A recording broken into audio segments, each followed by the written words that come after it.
श्री मल्लिकार्जुन। ये ज्योतिर्लिंग आंध्र प्रदेश में कृष्णा नदी के तट पर श्री सेल पर्वत पर स्थित है। इस पर्वत को दक्षिण का कैलाश कहा जाता है। महाभारत, शिव पुराण तथा पद्म पुराण आदि धर्म ग्रंथों में इसकी महिमा और महत्ता का विस्तार से वर्णन किया गया है। पुराणों में इस ज्योतिर्लिंग की कथा इस प्रकार बताई गई है। एक बार की बात है, भगवान शंकर जी के दोनों पुत्र श्री गणेश और श्री स्वामी कार्तिकेय विवाह के लिए परस्पर झगड़ने लगे। प्रत्येक का आग्रह था कि पहले मेरा विवाह किया जाए।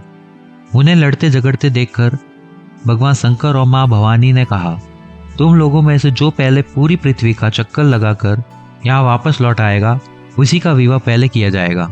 माता पिता की ये बात सुनकर श्री स्वामी कार्तिकेय तो तुरंत पृथ्वी प्रदक्षिणा के लिए दौड़ पड़े, लेकिन गणेश जी के लिए तो ये कार्य बड़ा ही कठिन था। एक तो उनकी काया स्थूल थी, दूसरे उनका वाहन भी मुस्तक छुआ था। भला वे दौड़ में स्वामी कार्तिकेय की क्षमता किस प्रकार कर पाते। लेकिन उनकी काया जितनी स्थूल थी, बुद्धि उसी के अनुपात में सूक्ष्म और तीक्ष्ण थी। उन्होंने अविलंब पृथ्वी की परिक्रमा का एक सुगम उपाय खोज निकाला। सामने बैठे माता पिता का पूजन करने के पश्चात उनकी 7 प्रदक्षिणाएं करके उन्होंने पृथ्वी प्रदक्षिणा का कार्य पूरा कर लिया। उनका यह कार्य शास्त्रानुमोदित था। पूरी पृथ्वी का चक्कर लगाकर स्वामी कार्तिकेय जब तक लौटे तब तक गणेश जी का सिद्धि और बुद्धि नाम वाली 2 कन्याओं के साथ विवाह हो चुका था और उन्हें श्रेम तथा लाभ नामक 2 पुत्र भी प्राप्त हो चुके थे। ये सब देखकर स्वामी कार्तिकेय अत्यंत रुष्ट होकर क्रौंच पर्वत पर चले गए। माता पार्वती वहां उन्हें मनाने पहुंची।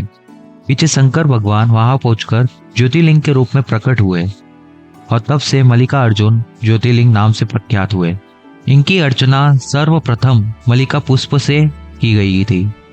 मल्लिकार्जुन नाम पड़ने का यही कारण है।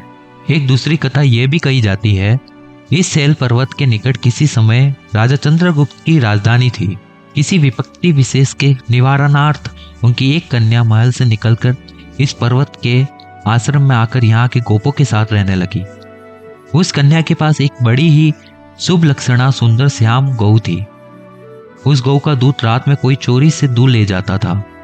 एक दिन संयोगवश उस राजकन्या ने चोरों को दूध दूहते देख लिया और क्रुद्ध होकर उस चोर की ओर दौड़ी, किंतु गौ के पास पहुंचकर उसने देखा कि वहां शिवलिंग के अतिरिक्त और कुछ नहीं है।